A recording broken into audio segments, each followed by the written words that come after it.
Most people in life are looking for how do I make a life worth living and a retirement worth having.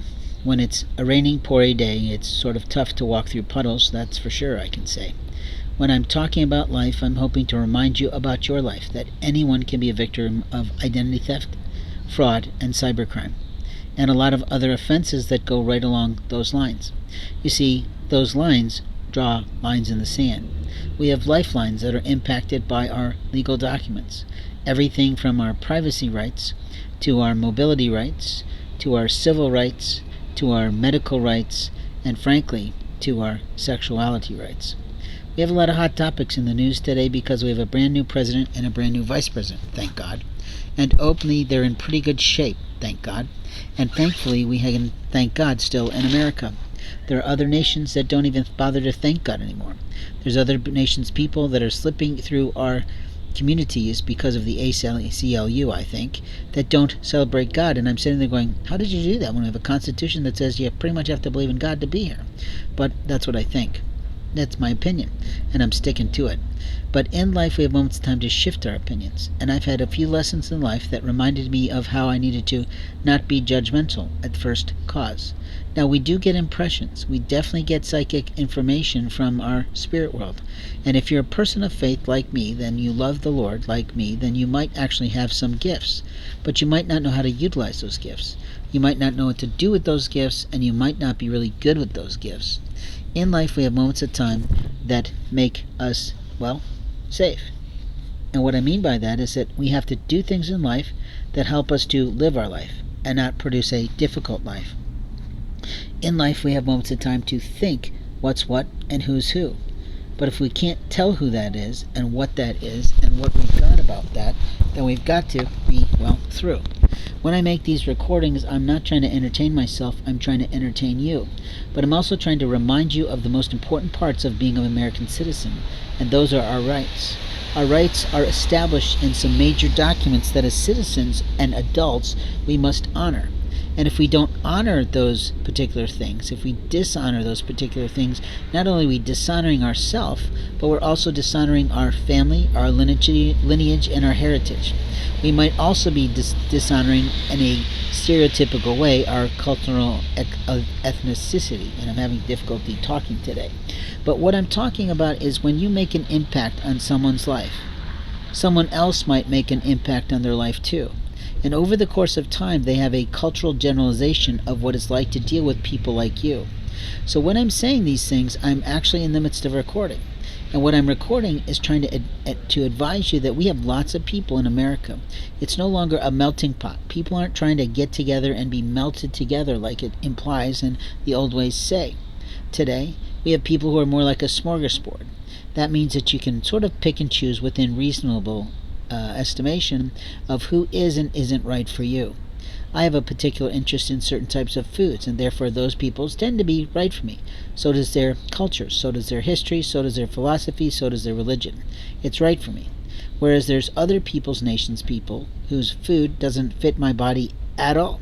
Literally, the minute I eat it, I have major defecation problems. Now, that was TMI, I'm sure, for all. But the point is that God leads us to where we need to be in life. God doesn't cheapen us when we do things in life, but we tend to cheapen ourselves.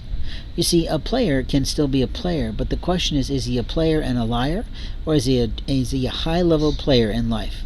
You see, when I lost everything in my small, modest business, I had a lot of opportunities to take a look at myself, take a look at the community, to take a look at how to evaluate, was I targeting the right business people for what I do for a living? And I discovered that as much as I enjoyed the people that came to my business forum, they weren't always exactly the right target for me. So I just established the fact that it was more of a kind of a community group, a educational group, and basically everybody was sort of at an equal level, and we just spent time listening to other speakers who I brought in, and literally said they suffered through listening to me when I talked about marketing of the latest trends. But in life, we have the right to give people tips. We have the right to give people techniques. We have the right to offer our opinion, but only if they're open to it. So what I'm really talking about in life is how we get along in life. And how we get along in life is going to produce our life. But there's always a player who wants to be in power over other people, and what he's forgetting most importantly is God's commandments. And whether you believe in God or not, and a lot of people say, I believe in a higher power, I believe in a divine architect, but they're not really in God's house at all.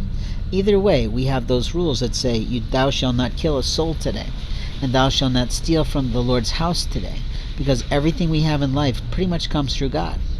Now, from there, we of course have the international treaties that I talk about ad nauseum for most people, because not everybody listens to all my audiocasts, thank God, and thank God for me, right?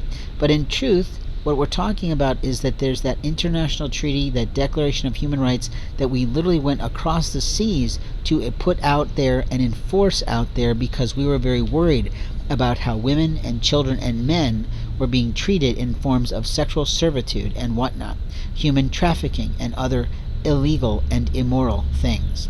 Now, today we still have those documents, and we are governed as a citizen of our land by that first thing, and any other, frankly, treaty in the world that we might not even know exists.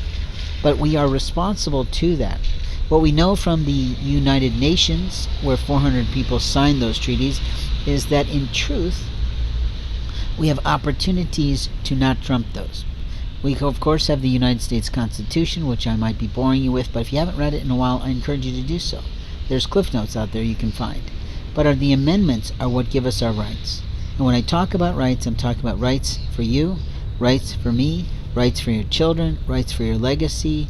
But the first thing that goes usually when someone does something stupid, illegal, immoral, or, well, illicit, is those rights, you see. You see, too many people think I'll get away with it. I mean, a lot of us speed, right? When we drive, we know it's not right, we know that, but we might be in a hurry.